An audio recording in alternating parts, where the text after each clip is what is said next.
Hey, what's going on guys? Welcome to another monthly update on the 54-gallon reef tank. The parameters in the tank are starting to balance out a little bit more nicely than before. In the past month or so, I've noticed some new algae growth in the tank. It looks like kind of like a tough hair algae, and that's kind of stuck to the rocks right now ever since I took out the shado and swapped it for the dragon's breath. What's interesting is it seems like the blue tang and the regal angelfish don't really care much for this algae. I personally thought that they would have kind of just munched on it as a snack from time to time, but it seems like they don't really care much for this algae. It's been growing along the rocks mainly, and it's starting to go on the bottom of the tank.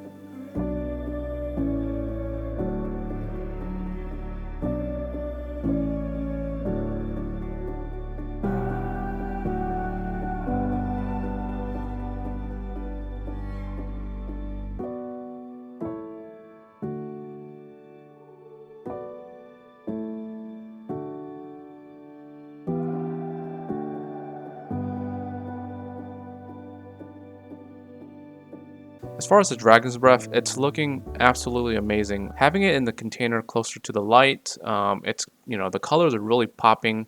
It's growing like crazy. And as the container fills, I'm taking the trimmings and adding it to the sump, and so that we have plenty in the sump to grow as a refugium.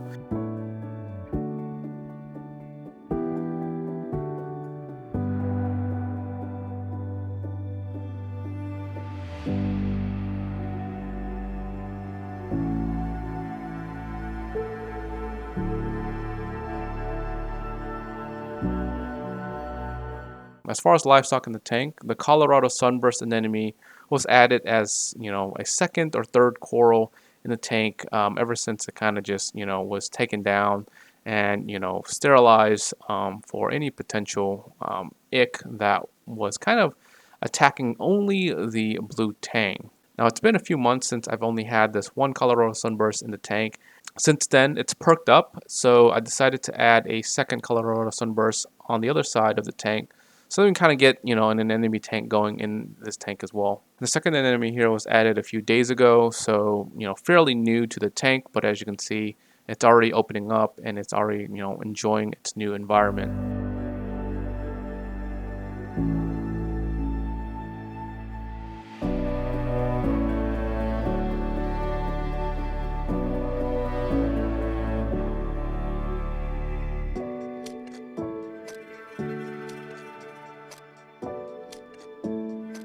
The snails in the tank are doing a fairly decent job at cleaning the glass walls, but I end up still having to scrape the front glass at least once a week just to kind of get a better clarity. As far as the fish, they're super happy.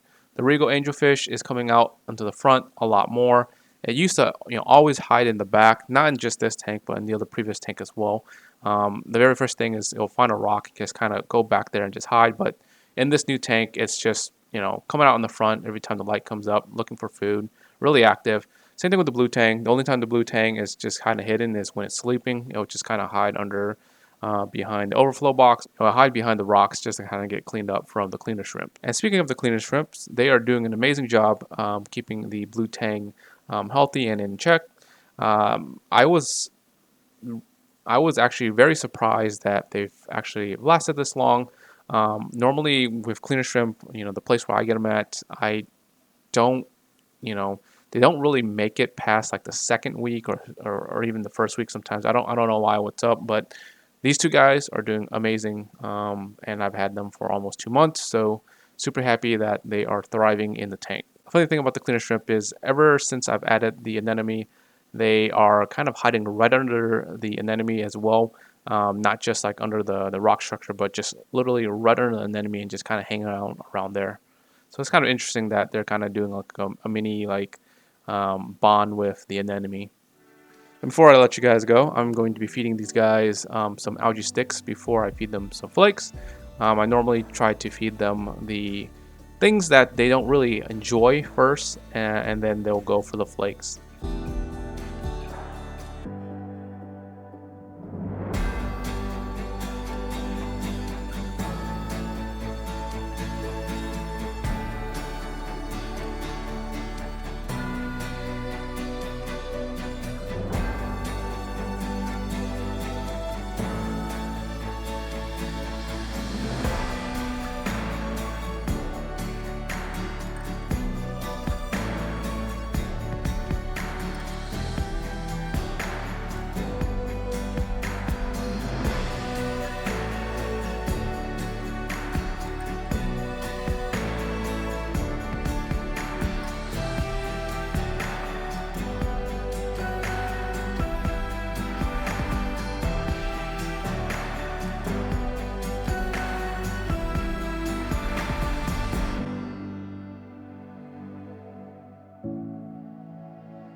Alright guys, and that is the update on the tank for the month. If you guys aren't subscribed yet, make sure to subscribe. And like always, till next one guys, peace.